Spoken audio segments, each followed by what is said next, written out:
Assalamualaikum warahmatullahi wabarakatuh. Welcome to back to my YouTube channel. Kembali lagi di channel aku, Tengku Sobat Channel, berikan sebuah informasi dan motivasi kepada kalian semuanya. Oke, maaf banget karena udah hampir 1 bulan lebih aku tuh nggak pernah upload video, dan sekarang aku mulai upload lagi. Jadi mohon maaf sebesar-besarnya buat kalian semuanya, para fans aku. Jadi perkenalkan diri aku, nama aku adalah Tengku Sobur, biasa dipanggil Sobur, dan aku sekarang kuliah di Universitas Waliku Saleh jurusan Arsitektur di Lok Sumawe. Dan hari ini aku akan bahas mengenai tips belajar bahasa Aceh gitu. Untuk sekarang waktu, mari kita jangan lupa untuk klik tombol subscribe di samping sini. Jangan lupa untuk klik subscribe dan jangan lupa untuk like, comment, and share dalam video ini. Oke, semoga video ini bermanfaat bagi kalian semuanya. Baiklah, ini dia. Oke, baik lagi. Nah, dalam tips belajar bahasa Aceh ini adalah tentunya memang kita dimanapun kita berada. Kalau kita misalnya dalam sebuah perantauan ataupun kita dalam studi belajar itu di luar negeri, baik itu dimanapun kita berada, tentunya kita akan mulai belajar di mana sih kondisi daerah tersebut gitu. Terutama memang kita akan belajar yang namanya dari segi yang paling pertama dominan sekali ialah segi bahasa. Kenapa seperti itu? Karena kita kan pengen sekali melihat bagaimana keadaan sekitar, bagaimana dalam budaya mereka, dan lain sebagainya. Pasti kita akan mengetahuinya dengan kita mengetahui bahasa daerah tersebut gitu. Tapi ada sebagian lain memang mereka tidak terlalu peduli dengan masalah itu. Nah, di sini saya akan belajar bahasa Aceh dari menurut pengalaman saya sendiri yang telah saya alami sudah hampir 4 tahun. Jadi saya akan berikan tips ini sesuai dengan apa yang saya rasakan sekarang.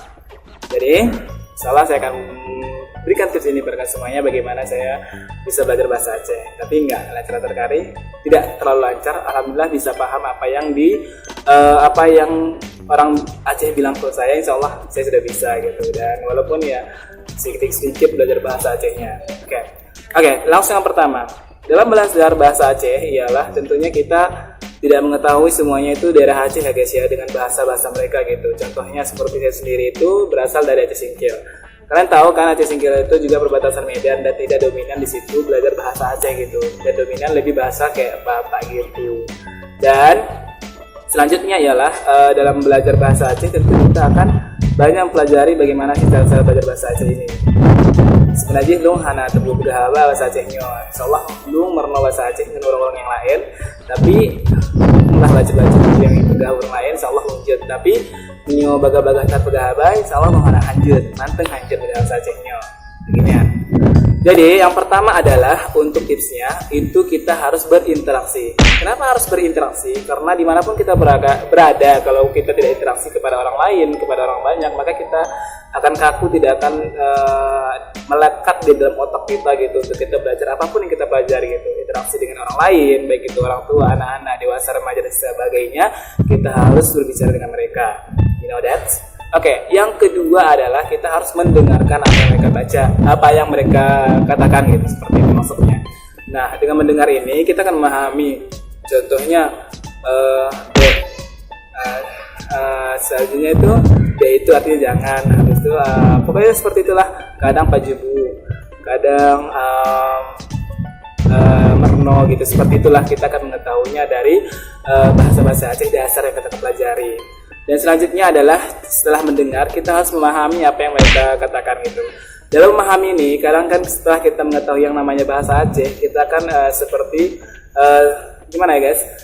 Hal yang tak terduga kita akan mengetahuinya gitu. Seperti kadang seperti itulah. Cuman ada 3 perbedaan seperti itu, tapi nggak tahu sih penyebutannya gimana. Cuman dalam itu ada perbedaannya gitu. Kadang itu kadang artinya buang air besar, kadang itu kadang artinya naik, kadang itu kadang artinya mau. Contohnya seperti ini. Misal sih ju naik terus. Contoh lain seperti lung mau aku. Contoh lain adalah lung ilebah aku mau air besar dulu, seperti itu. Nah, selanjutnya adalah itu harus menulis. Nah, awal dulu ketika saya masih mulai belajar bahasa Aceh, saya itu tulis gitu. Saya belajar dengan orang Aceh gitu, saya mulai menulisnya gitu.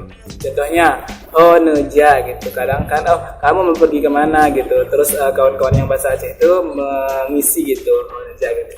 Kadang kan, aku malas sekali di sini gitu, sama dengan apa? Orang tua kan memberikan translate-nya gitu. Dan saya belajarnya dengan saya menulis. Nah, selanjutnya yang terakhir adalah kita harus praktek langsung. Itu adalah praktek langsung Kenapa mesti praktek langsung? Karena dengan kita praktek langsung, kita akan mengetahui bagaimana action kita, bagaimana kita berbicara bahasa Aceh, dan kita akan mengetahui bagaimana sih cara-cara kita ngomong bahasa Aceh dengan orang lain gitu. Ya, walaupun belum tepat-tepat sekali, insya Allah kita akan bisa dengan kita belajar bahasa Aceh sekarang. Insya Allah lagi jangan. Pokoknya menyodrona pegah bahasa Aceh, merno bahasa Aceh, menurut yang lain, insya Allah anaku yang penting merno ya lebih bahasa Aceh. Pikir yang lain ini hana tepuluh anjir lagi tapi merno juga insya Allah untuk subscribe bacot insya Allah jin untuk bahasa Aceh. Oke, maaf semuanya karena lagi ada memang gangguan berisik di luar sana. Semoga kalian mendengar video ini dan semoga bermanfaat bagi kalian semuanya. Oke, terima kasih telah menonton video ini dan forget to like and subscribe my channel and I hope you enjoy my videos. Assalamualaikum warahmatullahi wabarakatuh. Tell me pretty lies, look me in the face, tell me that you love me, even if it's fake.